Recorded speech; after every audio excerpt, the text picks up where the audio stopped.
Salut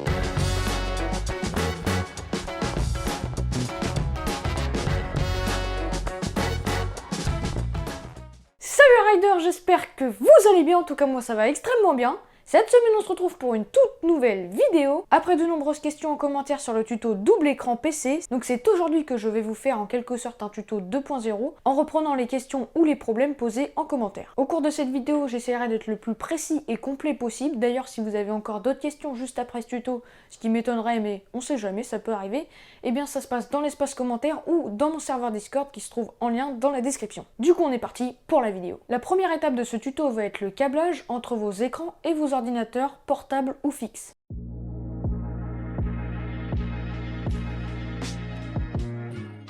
Donc du coup je me retrouve avec mon petit écran Philips juste ici, donc c'est un écran juste pour vous montrer l'exemple.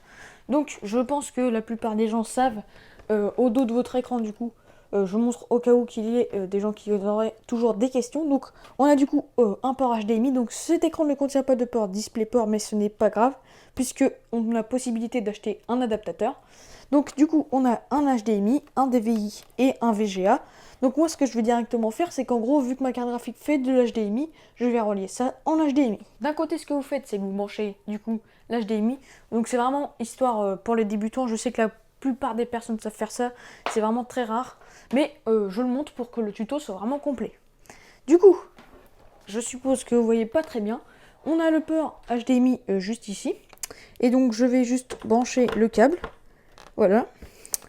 Et ensuite, vous allez venir chercher le même port, mais exactement le même, au dos de votre PC, du coup sur votre carte graphique, ou de votre PC portable, c'est vraiment très simple, c'est le même port. Il va falloir déterminer quel port vous avez sur votre carte graphique.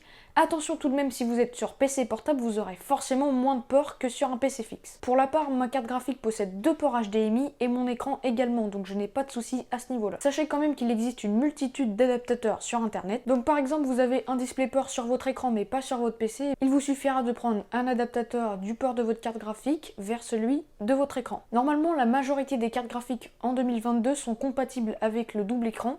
Attention tout de même, si vous souhaitez faire un triple écran, je vous conseillerais d'aller voir directement sur le site de votre carte graphique et de vérifier si votre carte graphique possède les ports nécessaires. Du coup, vous vous rendez sur votre navigateur et si vous voulez savoir combien d'écrans votre carte graphique peut accueillir, eh bien vous tapez la référence plus nombre d'écrans derrière.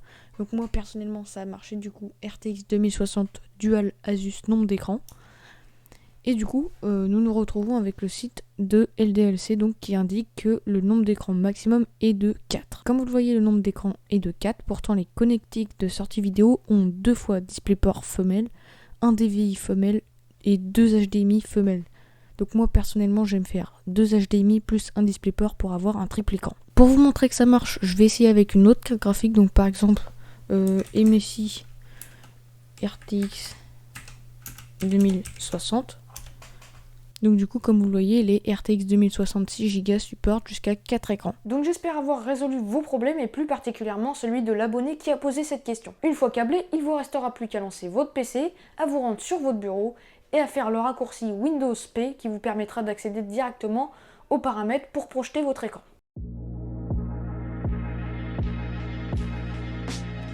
Du coup, une fois câblé, il vous restera plus qu'à vous rendre sur votre ordinateur et à en gros faire le raccourci Windows P pour ceux qui connaissent, donc Windows plus projeté du coup.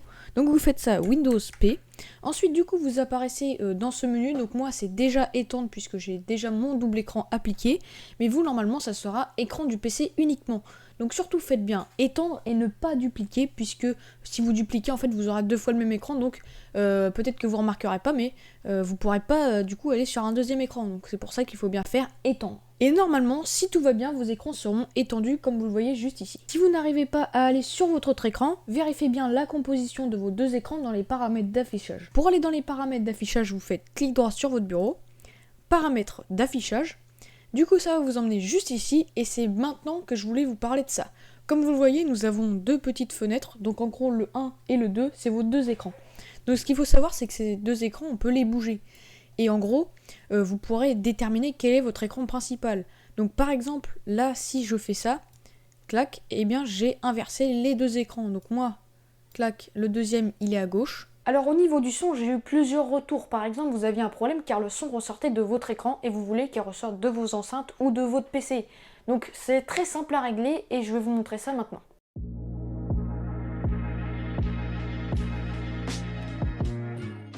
Du coup, pour les problèmes de son, vous vous rendez en bas à gauche, donc juste ici dans le petit onglet du son, haut-parleur, voilà. Et comme vous le voyez, on a une petite flèche, donc on va la dérouler et voilà. Donc vous, logiquement, la plupart des gens qui ont ce problème, c'est que le son sort de ces écrans.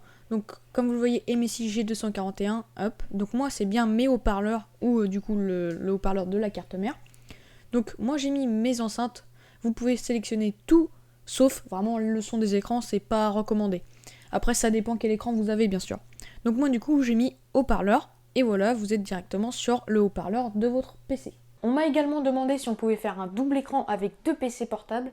Certains se douteront que non, car c'est comme si vous vouliez relier 2 PC fixes entre eux. Vous aurez rien, vous aurez juste un écran sur votre PC. Enfin, je peux pas dire que la question est débile en soi si on ne connaît pas. Mais du coup, la réponse est non. Alors maintenant, ce qu'on va voir dans les paramètres d'affichage, c'est comment gérer le nombre d'images par seconde de vos écrans, ainsi que les paramètres de résolution. Alors maintenant, toujours dans les paramètres d'affichage, vous vous rendrez juste ici. Et en gros, maintenant, vous allez descendre si vous voulez régler en gros le nombre de hertz de votre écran. Donc vous allez descendre tout en bas, et c'est vraiment pas compliqué. Ensuite, vous allez aller dans paramètres affichage avancé. Et maintenant, vous atterrirez sur ce petite interface. Donc vous pouvez voir que vous pouvez sélectionner quel écran vous voulez modifier la fréquence d'images par seconde. Donc soit mon écran numéro 1, soit mon écran numéro 2. Donc pour ma part, je suis sur l'écran numéro 1. Vous allez dans fréquence de rafraîchissement. Donc du coup, moi je vais dans 144 Hz. Là, il y a écran noir, mais ça me demande de valider. Oui, conserver. Et voilà, mon écran est en 144 Hz. Ensuite, vous sélectionnez votre deuxième écran.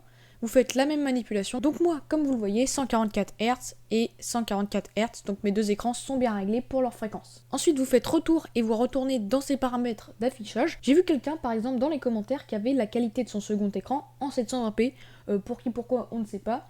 Mais donc du coup, je lui avais déjà répondu, mais pour ceux qui vont pas lire les commentaires pendant 1 heure, eh bien, c'est dans cette vidéo que ça se passe. Et du coup, résolution de l'écran, 1920 par 1080, vous pouvez régler juste ici, donc vous avez tous les paramètres. Donc à mon avis, la personne qui a posté ce commentaire était en 1280 x 720. Donc du coup, moi je mets 1920 par 1080 qui est la résolution recommandée pour mes écrans. Voilà, je vous ai donné un peu tous les conseils, j'espère que la vidéo sera un peu plus complète et nous on se retrouve maintenant pour l'outro. Voilà, c'est déjà la fin de ce petit tuto, il est sorti un petit peu plus tôt que prévu. J'espère que cette vidéo plus complète vous aura plu. N'hésitez pas à liker, à vous abonner, à partager et à commenter. Et surtout n'hésitez pas à aller vous abonner à tous mes réseaux qui sont encore en lien dans la description comme je vous le dis chaque fois. Donc ça me ferait vraiment plaisir si vous alliez faire un tour et plus particulièrement sur mon serveur Discord. Ici vous pourrez être dépanné à l'aide des abonnés si vous avez des problèmes. Donc n'hésitez pas à le rejoindre si vous avez plus de questions. Et moi je vous retrouve pour de prochaines vidéos. Allez, ciao!